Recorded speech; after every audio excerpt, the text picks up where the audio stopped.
Hujan deras yang mengguyur sejumlah wilayah Pulau Sumatera sejak beberapa hari terakhir mengakibatkan banjir besar di berbagai daerah.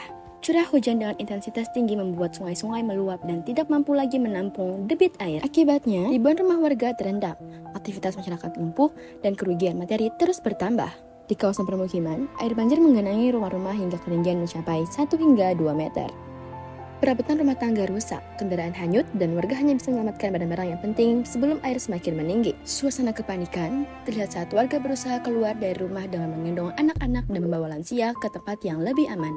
Selain merendam pemukiman warga, banjir juga menyebabkan kerusakan pada infrastruktur. Sejumlah ruas jalan utama terputus, jembatan rusak, dan akses antar wilayah terganggu.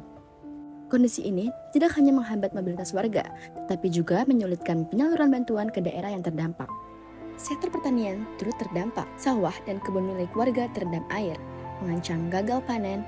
Para petani mengaku khawatir akan kehilangan sumber penghasilan mereka.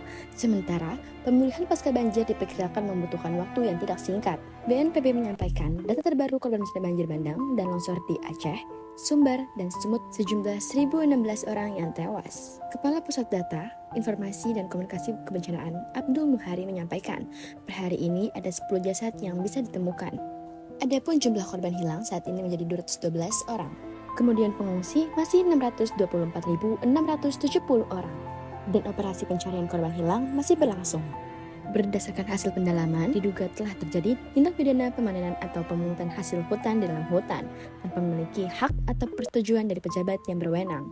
Tim Ditjen Gakum Kehutanan kini mengumpulkan barang bukti guna menentukan jejaring ekosistem pelaku kejahatan dan modus operandi atas perbuatan perusakan ekosistem kawasan hutan yang berdampak pada bencana hidrometeorologi, banjir bandang, dan tanah longsor di Kabupaten Tapanuli Selatan.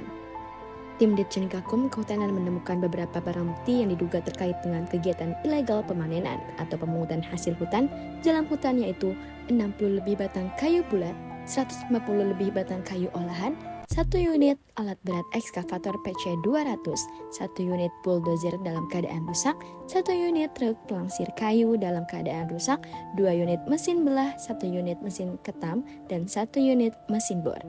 Fenomena gelondongan kayu dalam banjir bandang di Sumatera menjadi bukti nyata keterkaitan antara kerusakan hutan dan bencana alam.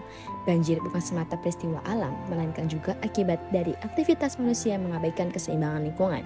Tanpa upaya serius dalam menjaga hutan, menegakkan hukum terhadap pembalakan liar, dan memulihkan daerah aliran sungai, gelondongan kayu akan terus menjadi senjata sunyi yang menyertai banjir bandang yang mengancam keselamatan manusia dan merusak ruang hidup di sepanjang sungai. Pemerintah daerah mengimbau masyarakat untuk tetap waspada terhadap potensi banjir susulan, mengingat curah hujan di wilayah Sumatera masih tergolong tinggi. Selain penanganan darurat, peristiwa ini menjadi pengingat pentingnya menjaga kelestarian hutan dan daerah aliran sungai. Tanpa pengelolaan lingkungan yang berkelanjutan, banjir bandang dikhawatirkan akan terus berulang dan menimbulkan kerugian yang lebih besar.